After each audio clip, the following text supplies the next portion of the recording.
Coucou les comètes, c'est Didi, bienvenue sur ma chaîne YouTube. Je me lance enfin après mille et une réflexions. Pourquoi j'ai voulu me lancer sur le booktube? Alors déjà je trouve que c'est un format qui est plus posé que les TikTok, donc c'est plus facile pour moi de m'exprimer par rapport à des lectures ou à ce que je fais. Je préfère le format YouTube, c'est plus calme. Alors moi c'est Didi, j'ai 24 ans et j'habite en banlieue parisienne. Et pour cette première vidéo, je vais vous faire un bilan de mes lectures de 2023. Donc il n'y en a pas beaucoup, enfin il y en a, pour moi c'est beaucoup. Il y en a à peu près 16 je crois. Donc c'est parti. Alors ma première lecture de 2023 c'était Captive. Alors je me suis beaucoup laissée influencer par le TikTok, enfin par le BookTok qui me vendait monts et merveilles avec ce livre. Et quand j'ai commencé à le lire, j'ai pas trop accroché. Déjà, je pense que du coup, ça m'a confirmé dans le fait que je n'aime pas la Terre commence. Et ensuite, Asher, ça va? Ça va? Alors, je suis désolée si je change d'angle à chaque fois, c'est parce que en fait, j'essaie de faire en fonction du soleil. C'est vraiment le pire des endroits pour se placer pour une vidéo, mais j'ai pas le choix. Alors, à la base, je suis pas trop fan des histoires de tout ce qui est autour des gangs, de la mafia, parce que je trouve que c'est toujours super surjoué. En fait, ce que j'ai pas aimé dans cette histoire, c'est le fait qu'on banalise la violence de Asher, que tout est excusé en fait. Il peut faire n'importe quoi, les pires des dingueries, et genre tout le monde lui pardonne tout. C'est pour ça que j'ai souvent du mal avec les trucs de gangsters, c'est que tout est toujours... tout est... Voilà. Tout est toujours pardonné. Donc voilà, donc c'est vraiment ce qui m'a déplu. Après... bah Ella, ouais, elle a eu un passé compliqué. Ça reste quelqu'un d'attachant. C'est pour ça que la relation Ella-Asher, je suis contre. Ella, tu mérites tellement mieux. Et aussi, ce que j'ai pas aimé, c'est de la violence conjugale. Et c'est pas du tout traité en fait. C'est juste pour instrumentaliser la profondeur de Asher et du coup, j'ai pas compris. Enfin, il y a aucune excuse. Peu importe ce qui a pu t'arriver avant, il y a aucune excuse à ça. Voilà, donc je trouvais que ça gâchait un peu l'histoire. Un des autres points que j'ai pas aimé, mais c'est pas forcément propre à cette histoire, c'est un cliché qui revient souvent. C'est souvent qu'on mette une antagoniste qui va être superficielle, bimbo, toujours très maquillée, face à la protagoniste qui est trop belle au naturel, qui se maquille pas trop, mais qui est vraiment magnifique. Et voilà, donc ça, je trouve que ça gâche un peu un des autres trucs qui gâchait l'histoire. Et ouais. Ensuite, j'ai aussi lu le tome 1,5 du coup Perfectly Wrong avec Ben, parce que c'était un des seuls personnages que je tolérais dans le premier. Et bah, j'ai beaucoup mieux apprécié ce tome-là. La relation entre Ben et Bella, elle est très mignonne, mais je trouve que du coup, elle n'est pas assez approfondie dans ce tome-là, parce qu'on reste toujours... Enfin, je sais que c'est l'histoire, mais enfin, je trouve que le gang prend beaucoup de place dans ce tome quand même, par rapport à ce qu'on nous avait vendu. Je trouve que Ben c'est un bon allié, mais il reste quand même vachement dans l'ombre de Asher. C'est-à-dire qu'il va toujours vanter ses mérites, et genre on a l'impression qu'il ne sait pas être intéressant sans parler de son cousin. Dans ce tome j'étais un peu déçue, je pensais qu'on allait avoir un peu plus se découvrir de lui. Du coup on n'en sait pas beaucoup plus, si ce n'est quelques détails avec sa relation avec Isabella. Bella, j'ai pas réussi à m'attacher tant que ça à elle, parce on la découvre seulement par rapport à sa relation avec Ben, genre on n'arrive pas à en savoir un peu plus sur elle. Si ce n'est vite fait son amitié avec, je crois que c'est Riley, sa meilleure amie qui est dans le gang là, qui est dans le gang caché. Ça du coup ça c'était un bon point d'intrigue. Quand tu découvres que ta meilleure amie finalement elle fait partie du gang de Tonga et tout. Ouais. Ensuite, je vais vous parler d'un de mes plus gros coups de cœur de 2023 qui est Blackout à New York. Ah, ce livre à mon cœur. C'est un 12 mains qui a été écrit par Donnell Clayton, Andy Thomas, Nick Stone, Ashley Woodfrock, Nicola Yoon et Tiffany D. Johnson. Donc c'est un 12 mains qui raconte 6 romances. Alors en fait l'histoire c'est qu'un après-midi en pleine canicule à New York, il y a une panne de courant. Donc on va suivre l'après-midi de 6 duos qui ont des liens plus ou moins affectifs les uns avec les autres. Il y a plusieurs histoires, il y a des LGBT, hétéronormés et autres, enfin je crois, je me souviens plus. Du coup en fait leur but c'est de se rendre à une soirée dans un des quartiers de New York. Et en fait c'est que des personnages afro-américains. Et c'est pour ça qu'en fait j'ai trouvé ça rafraîchissant, c'est qu'en fait avec des personnages noirs on sort un peu du cliché, enfin c'est pas du cliché parce que ça reste des histoires importantes, mais qu'on sorte un peu des bancs du traumatisme. Il n'y a aucun rapport avec les traumatismes liés au racisme, aux discriminations, tout ça. même si ça reste des sujets importants, là ici, on n'y a pas touché. Et c'est juste rafraîchissant en fait, de se dire que il y a des histoires, il y a des belles histoires où il n'y a pas forcément de vagues et c'est très rafraîchissant. Ça apaise les cœurs. Ensuite, j'ai lu Verity. Alors, dans Verity, on suit le quotidien d'une ghostwriter qui s'appelle Lowen et qui va par hasard rencontrer un homme qui s'appelle Jeremy. Jeremy, c'est le mari d'une autrice avec succès qui s'appelle Verity. Et alors que Lowen croulait sous les dettes, elle va se retrouver à devoir travailler pour Verity. Donc Lowen va se rendre dans le domicile de Jeremy et Verity. Et là-bas, il va se passer un peu des choses. Je n'en dis pas plus. Parce qu'après, c'est perturbant et je ne veux pas le souligner. Du coup, l'histoire est bien écrite. Il y a vachement des passages sympas. Mais il y a aussi des passages un peu perturbants. Notamment l'interaction avec les enfants. Enfin, du coup, je trouve qu'il y a des passages qui étaient vachement tordus, même par rapport à l'histoire, même pour l'histoire. Du coup, j'arrive pas à savoir si du coup c'est l'auteur qui est tordu ou si c'est juste qu'elle est très forte en écriture. Donc voilà tout pour ces livres. Ensuite, on passe au suivant, qui est Sortir d'ici de Ronnie Wilson. Pépite, une autre pépite.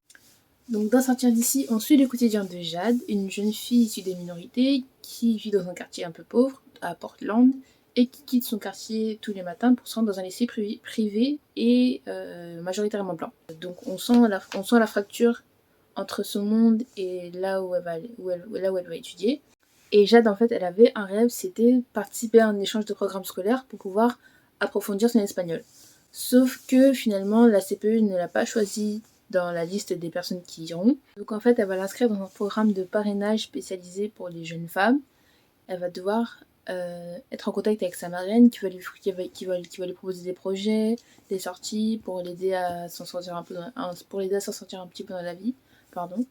Au cours de cette histoire, on voit un petit peu comment Jade, en tant que jeune fille issue des minorités, vit dans un monde majoritairement blanc, enfin au lycée en tout cas. En fait, on a deux points de vue. On a la façon dont elle voit le monde et la façon dont le monde la reçoit. Je sais pas si c'est clair. Ensuite, Jade fait la rencontre de Sam, une nouvelle de son lycée, avec qui elle se trouve vite des points communs. Sauf que Sam reste une personne blanche et donc elle va petit à petit sentir la différence de traitement entre elle et sa copine, sa nouvelle copine, malgré le fait qu'elles soient toutes les deux pauvres. Je trouve que c'est super intéressant cette amitié, cette relation. Et parce qu'en fait, on va voir du coup tous les incidents qui peuvent se produire, tous les incidents de racisme ordinaires qui peuvent se produire quotidiennement. Et la façon dont, par exemple, pas forcément la communauté blanche, mais le monde extérieur va réagir à ça. La façon dont on va minimiser ou prendre en compte et essayer de se mettre réellement à la place de la personne. Et voilà, donc je trouve que c'était très intéressant. C'était pas du tout violent. Et c'était très bien expliqué, donc ça peut être à partir de 13 ans, du collège, tout ça. Très bon livre. Je sais pas si je l'ai bien vendu, mais en tout cas, c'est une pépite. C'est un livre qui parle à tout le monde, à toutes les communautés, tout âge, tout sexe. Et surtout, en plus, qui permet de faire des introspections dans toutes les couleurs. Je le trouve vraiment très intéressant et très nécessaire. Franchement, si j'étais prof, je l'aurais fait là. Ensuite, on passe à un webtoon cette fois, qui est My Life as a Loser de Taejun Park. Et je sais pas si je l'ai bien dit. Alors, je mets des trigger warnings parce que ça parle du harcèlement scolaire et c'est très trash dans la façon dont c'est pas dessiné mais décrit. Donc, trigger warning, si vous êtes sensible, passez un peu plus loin, passez à la prochaine histoire. J'essaierai de mettre des repères de temps. Protégez-vous. Dans cette histoire, on suit le parcours de Jin Kim, qui est un ancien harcelé et qui doit payer ses études en enchaînant des petits boulots. Sauf qu'un jour, il rencontre par hasard son ancien bourreau, qui est Ankeol. J'espère que je prononce bien les noms. Du coup, il se rend compte que lui, sa vie tout lui sourit, qu'il est devenu super riche, très influent dans le monde de l'immobilier. Pendant la rencontre, il a une crise d'hystérie et il essaye de mettre fin à ses jours. Sauf que Ankeol le rattrape pour l'en empêcher. Et sans le vouloir, ils entrent en collision. En entrant en collision, ils remontent dans le passé et ils échangent de camp. Enfin, Ankeol prend la place de Jin Kim quand ils étaient au lycée. Donc là, du coup, on rentre dans la tête de Jin Kim, mais à travers Ankeol. Je sais pas si vous voyez. Du coup, Ankeol vit ce que Jin Kim subissait. Donc en fait, Ankeol va vivre ce que je vivais Jin Kim à travers ce retour dans le passé. Et c'est très intéressant parce que du coup, il se rend compte de tout ce qu'il faisait subir, des émotions qu'il provoquait, de tous les dégâts qu'il faisait, mais c'est lui qui subit. Et en fait, la seule façon qu'il a de revenir dans son corps, dans sa vie d'adulte, c'est de réparer ce qui s'était passé, de réduire au maximum les dégâts. Ce que j'ai trouvé très intéressant, c'était vraiment la rédemption du bourreau, le fait que ce soit pas seulement comment la victime essaie de s'en sortir après, et surtout qu'en fait la vie c'est pas juste, et que tout mal n'est pas forcément puni. Donc c'est-à-dire que si par exemple il n'y avait pas eu la collision entre les deux, et bah Ankeol aurait quand même eu sa vie super cool, alors qu'il avait fait plein de vacheries plus tôt, tu vois. Ensuite, la prochaine lecture que j'ai lue, c'était Ugly Love de Colleen Hoover.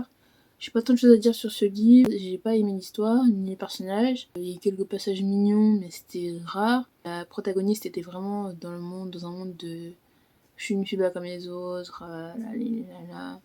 Le garçon, franchement, c'est très bizarre. J'ai pas trop apprécié. On passe à la suite. Ensuite, la prochaine lecture, c'est Les 7 maris d'Evelyn Hugo, un autre gros couture de 2023. Pour ce livre, on va suivre Monique, qui est une jeune journaliste en herbe et qui en a un peu marre de là où elle travaille parce qu'elle a pas beaucoup d'opportunités. Un jour, comme ça, elle se voit proposer un gros contrat, c'est-à-dire qu'elle doit rédiger les mémoires d'une grande actrice, qui est Evelyn Hugo. Elle comprend pas trop. Donc elle se dit pourquoi moi, j'ai ni d'identité. Elles entrent en contact. Evelyn Hugo va lui raconter sa vie. Donc au fur et à mesure que Evelyn et Monique échangent, Monique va se rendre compte qu'en fait Evelyn Hugo a un parcours incroyable au-delà de ce qu'elle voit dans les magazines. Je peux pas trop en raconter, mais voilà. Donc c'est un parcours incroyable. En fait, j'ai eu un peu de mal à m'attacher à Evelyn Hugo parce que je trouvais qu'elle avait une moralité très lisse. Donc j'arrivais pas trop à lui en vouloir, ni à trop m'attacher à elle, à la trouver comme une bonne personne, enfin je sais pas. C'est peut-être qu'elle est trop réaliste et du coup j'ai pas su m'attacher. Mais en tout cas l'autrice a très bien géré les rebondissements dans l'histoire, c'était très intéressant. Surtout de voir l'évolution d'une jeune femme, l'évolution d'une jeune femme dans ce monde de requins qui est le cinéma, surtout à cette époque en plus, et la façon dont elle a réussi à sortir ses épingles du jeu. Je l'ai trouvé très intéressant ce point de vue. C'est pas un point de vue qu'on voit souvent, c'est souvent les femmes qui sont manipulées. En tout cas, l'autrice a une très bonne plume et j'ai pas du tout lâché mon téléphone parce que oui, je l'ai écouté en audio. Très addictif. J'ai vraiment pas lâché d'histoire. Par contre, il y a un petit point que j'ai pas apprécié, c'est l'utilisation du mot nègre pour désigner le travail de Monique, surtout que la personne est afro-américaine, c'est assez déplacé.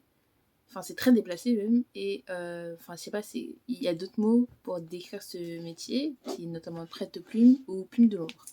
Donc franchement, je pense que je sais pas si c'était voulu, si c'était fait exprès, mais je trouve ça très déplacé. Bon, voilà pour ce livre. Ensuite, je passe à un autre coup de cœur de 2023 qui est Un mariage américain de Tayari Jones. Dans ce livre, on suit un couple de jeunes mariés, Roy et Célestial. Et malheureusement, le dernier soir de sa lune de miel, Roy est accusé à tort de donc ensuite on va avoir le droit au procès qui va malheureusement échouer et donc Roy va aller en prison. Et de là s'ensuit une relation épistolaire entre les deux jeunes mariés et j'ai trouvé cet échange très mignon et un peu du coup qui sortait du lot. Et je vous raconte la suite, mais en gros voilà, donc après on va voir sa vie en prison et la façon dont sa femme et lui arrivent à tenir le coup pendant cette. J'ai trouvé cette histoire vachement intéressante parce que du coup on se questionne sur le rôle des amants les uns envers l'autre, sur le poids du jugement familial parce que du coup il y a la famille qui entre en compte et surtout la façon dont la distance peut briser ou non des couples. Je trouvais les personnages très, très touchants mais j'ai pas réussi à m'identifier à eux. Je pense que du coup il y a aussi la différence d'âge et de statut qui doit entrer en jeu, mais vraiment très intéressant ce livre. Gros coup de cœur. Et pour cette première partie vidéo, je vais finir sur My Favorite Half Night Stand de Christina Loren. Et dans cette histoire, on va suivre un groupe d'amis dont les personnages principaux sont Rai et Millie. Et en fait, le groupe d'amis en a marre du célibat, donc ils vont tous créer plusieurs comptes sur des sites de rencontres. Et Millie va pas vraiment jouer le jeu, elle va se créer un faux compte. Sauf qu'elle tombe par hasard sur son ami Ride, et c'est un garçon sur lequel elle a eu un crush depuis longtemps, donc elle commence à le séduire un petit peu. Et voilà, ça c'est le début de l'histoire. Je ne raconte pas trop parce que sinon moi, j'ai peur de trop spoiler. Et voilà, donc j'ai pas été transcendée par l'histoire. Le plot est cool, mais les personnages j'ai trouvé un peu superficiel.